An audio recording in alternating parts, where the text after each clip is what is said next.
Hey everybody, it's Mr. Marshall here at Stony Lane. Did you know? Did you know about US presidents that sometimes they have really special families kind of like yours? Okay, I'm going to tell you about one president today who lived a very long time ago. And there's something that he had in common with my family and maybe yours too. When this president, Martin Van Buren, was little, he had something in common with me and maybe with you.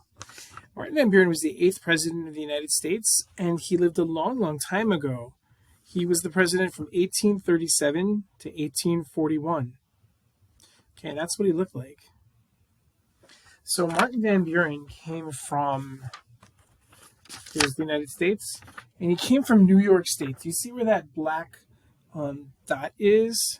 He came from a place in New York State called Kinderhook, New York, which is south of Albany, which is the capital of New York State. And but I want to tell you something else about his family and where they came from. So here, this is the world, right? Those are all the different continents and countries. And so here's where we are in North America. But his family originally came from Europe, from a country called, it's there in red, it's called the Netherlands. Sometimes people call it Holland. Okay? The Netherlands. And the Netherlands is a country in the north of Europe. And in the Netherlands, they speak a language called Dutch. Dutch. Okay? And so Martin Van Buren and his family were originally from that country called the Netherlands. And here are some other famous people that are from the Netherlands. This is Vincent van Gogh. He was a painter many, many years ago.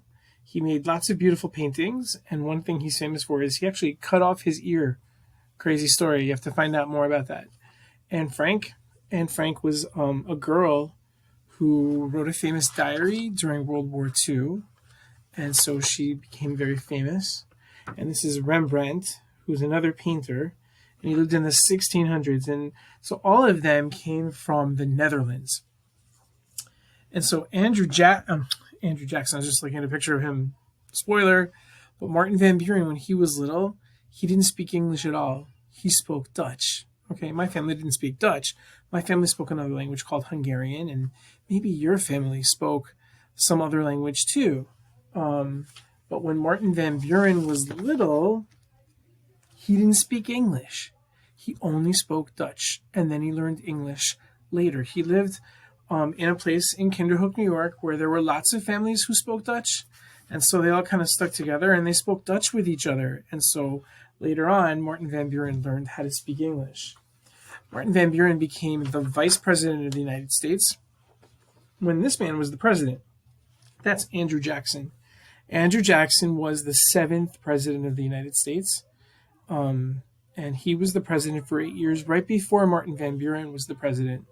And so he picked him to be the vice president, and then he kind of became the next president after Andrew Jackson was finished. And so that's the story of Martin Van Buren, the only president of the U.S. who didn't speak any English at all when he was a little kid. Okay? Did you know? Did you know that sometimes presidents speak other languages? And did you know that sometimes their families do things that might be like your family? Now you know. Okay? I'll see you next time.